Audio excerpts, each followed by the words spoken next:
Dear children, now let us discuss about some basic concepts of physics that you have learned in your previous classes. Here you learnt the physical quantities.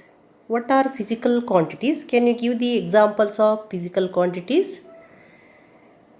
Length, breadth, area, volume, distance, displacement, speed, velocity, acceleration, force, work, pressure, momentum, temperature, mass, weight, density, etc. are physical quantities. There are many other physical quantities. Magnetic field is there, electric current is there, resistance is there. All that you are going to study in 10th standard. These are your previous knowledge. You learnt about length, breadth, area, volume, distance, etc. And these physical quantities can be classified into two categories: scalar quantities and vector quantities. Then, what are scalar quantities? To represent some physical quantities, only you are mentioning the magnitude. Magnitude means their value, and you are not considering their direction. Direction is not taken into consideration. So, that type of physical quantities are called scalar quantities. Means you are considering only the numerical value of the physical quantities, not the direction. To represent the scalar quantities, you are using only the numerical value, means their magnitude. This type of physical quantities are called scalar quantities. So you take physical quantities which requires only magnitude but not direction for representation are called what? Scalar quantities. Are called scalar quantities. Examples you can give many: length, breadth, area, volume, distance, speed, mass, density, etc. Now, what are vector quantities? The physical quantities which is to be represented by using both numerical value and direction are called vector quantities. So, here you take down physical quantities which requires both magnitude and direction for representation are called vector quantities.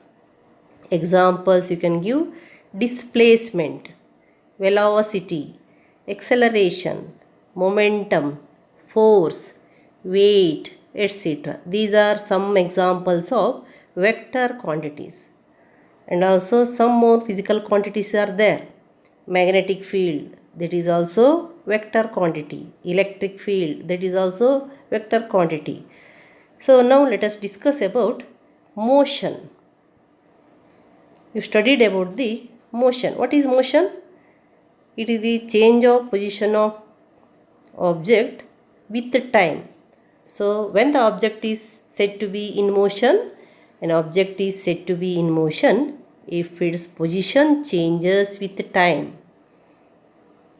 If the position of the object changes with time, then you can say that that object is in motion. And you can use the word origin for the motion. What is that origin?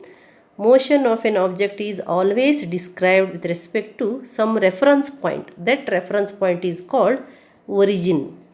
Motion of an object is always described. Motion of an object is always described with respect to reference point. With respect to reference point, that reference point is called origin. For example, consider the object. It is at A and it travels from A to B, this point. So this is called the origin. It is the initial position. This is the initial position, and from that point you are considering whether the object is moving or not. So that is the reference point. Then take some words here. Distance covered.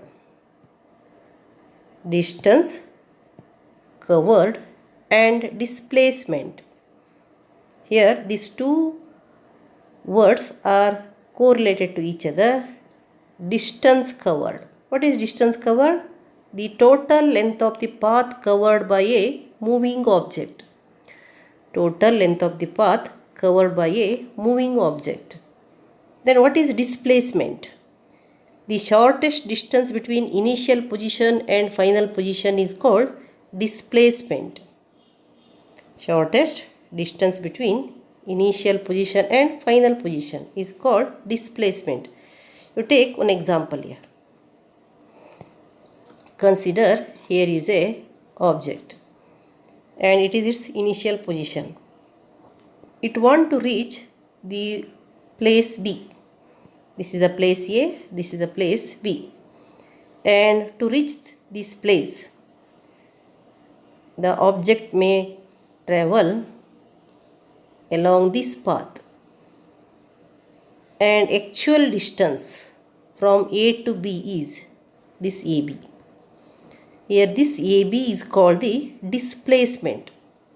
That is the shortest distance between this place A and place B.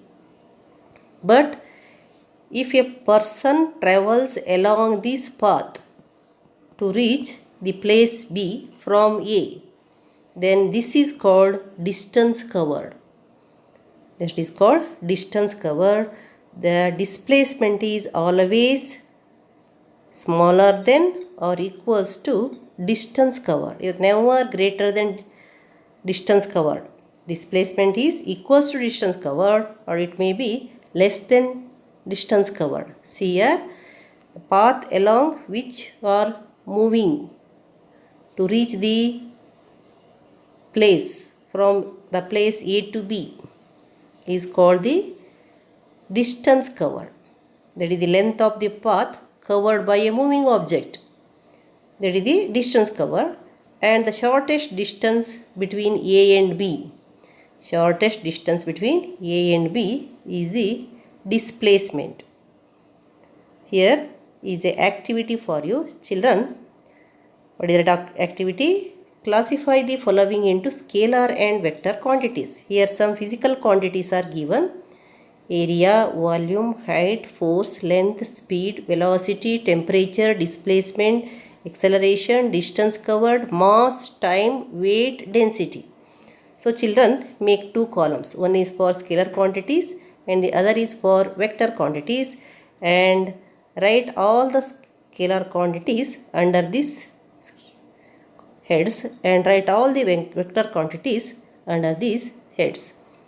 Now you observe this figure.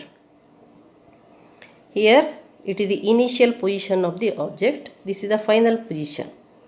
Identify the displacement.